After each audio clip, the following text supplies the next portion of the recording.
What's up, Peyton? Teddy Greenstein, Chicago Tribune. Good to see you. Um, what's it like removing the pandemic part, just the difference between practicing at Indiana and practicing at Northwestern?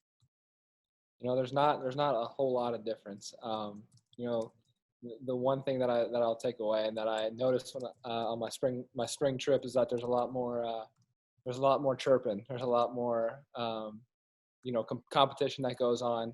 It makes it a lot more fun. It makes it enjoyable to go out and practice every single day when guys are competing and having fun with it. But X's and O's, the way we structure practice, a lot of that stuff is very similar. There's some carryover from IU to Northwestern. So learning that and getting into that routine hasn't been overly difficult for me. And then pandemic-wise, Greg was saying it's tough. I mean, he's wearing a mask. It's hard to do 5 plays in a row when you're kind of limited in terms of oxygen intake. I assume it's less difficult as a quarterback, or am I missing it? Are you guys running around a lot? And do you have the mask on, at most times?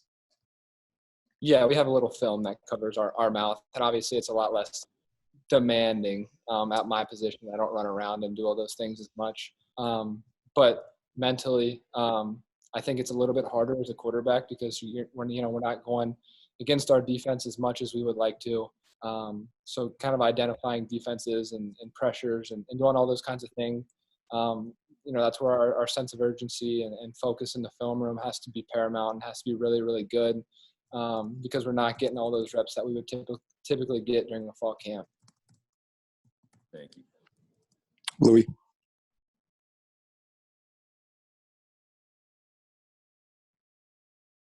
Hey, Peyton, Louis Vicaire with Wildcat Report, the Northwestern Rivals site. So, you talked last spring that, the X's and O's weren't really the problem for you. It was more about building relationships and trust with your teammates. Obviously, you didn't have as much practice time and things like that. So what are some of the things you've done in the spring and into the fall to help build those bonds with your teammates and especially your receivers and the offense and things like that? Yeah, early on, I think the biggest thing when I was home during the pandemic and everybody else was home was just the communication piece and letting them know me and getting to know me. So I reached out to everybody on the offense, got to know those guys, let them know me. But then obviously getting here in early June was a big help. And football and the timing aspect came along with that. But more than anything, the relationship piece, just day after day coming in and working out and getting to be around the guys, I think that was really big. And now, I haven't done anything different than I did at IU. I think the authentic piece and remaining true to who I am is really important. Not stepping outside of who I am and being somebody that I'm not. I've never been a rah-rah, pump you up kind of guy. I've always laid back. But I'll communicate with you and lead you if I have to, and insert myself in those ways. And I think guys have respected that piece of authenticity that I bring, and that the leadership and the experience that I have. Fortuna. Hi, Peyton. Matt Fortuna from The Athletic. Thanks for doing this. 2 questions. First one is, I think your dad's coached 4 games so far this season. Probably really weird for you as far as the timeline just not being in sync with your normal college schedule. What have you learned from him? What have you talked to him about as far as like playing football through a pandemic or some of the precautions they may be taking and how that's different? And second part, curiosity's sake, I know you were student teaching at Indiana last spring. Did you have to do that remotely the rest of the year? And what was that like? I'm sure that wasn't exactly what you signed up for. Yeah. So, the first question is I think high schools they're still learning as well. They've played 4 games. They've remained true to their social distancing and following all those guidelines. But when it comes down to it, football is football. And when it's time to play, they've gone out and executed while following all those protocols and doing all the things the right way. So I think, as long as there are people to lead us through the right protocols and make the right decisions, at the end of the day, it's our job just to go out and execute and play football. And then your second question about student teaching. Yeah. So I had a 12-week student teaching assignment, and I think I got 10 weeks in And then the day before spring break is when they shut down school. So I had to finish my last 2 weeks remotely. Obviously, it was difficult. It wasn't something that the School of Education at Indiana had prepared me for at all. So it was kind of a huge learning process. It was nothing that my teachers at Bloomington North had prepared for. So it was a huge learning curve. Teaching through Zoom was very difficult, but luckily I only had to do it for 2 weeks and made the most of it. Daniel. Hi, Peyton. Daniel Olinger here of Inside NU. Offense coordinator Mike Bajakian said way back in March how important it was that the offense play faster this year. He mentioned goals of trying to snap the ball before the play clock at 20 seconds, maybe even get up to 30 seconds. Like, where are you guys at in terms of that? Like, have you kept that emphasis of trying to speed up the offense, and do you think you've improved as you've kept practicing? Yeah, an emphasis on tempos is still there.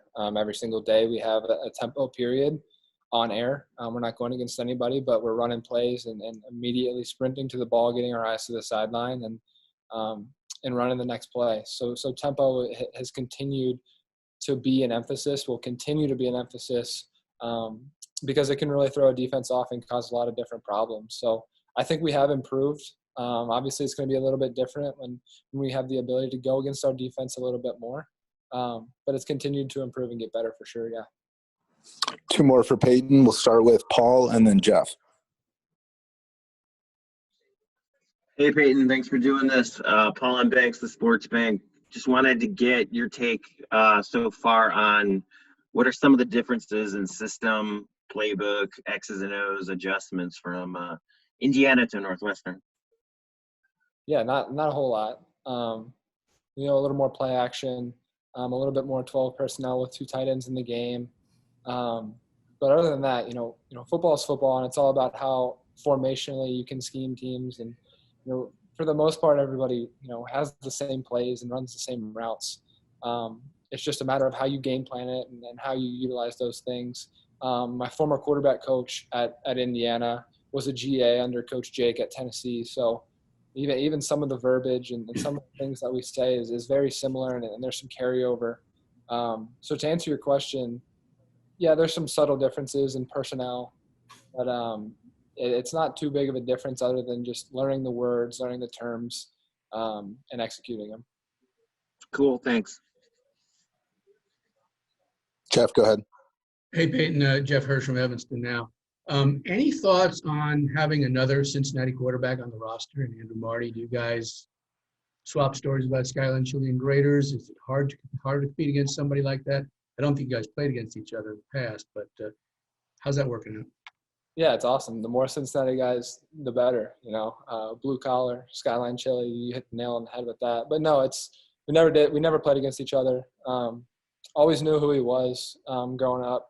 No, but it's awesome. It's been cool. I've learned a lot from those guys, and hopefully they've learned a little bit from me as well. This is kind of a newer deal for me. At IU, there were 2 quarterbacks in the room 1 year, 3 another year, and it's kind of cool to have 5, 6, 7 guys in a quarterback room, and especially older guys who have been around a little bit and have some experience and are knowledgeable about a bunch of different things. So it's been really good. Thanks. Yep. Yeah. So for anybody asking, my GA the GA at under Coach Jake was Nick Sheridan, who's now the offensive coordinator at Indiana. Thanks, Peyton.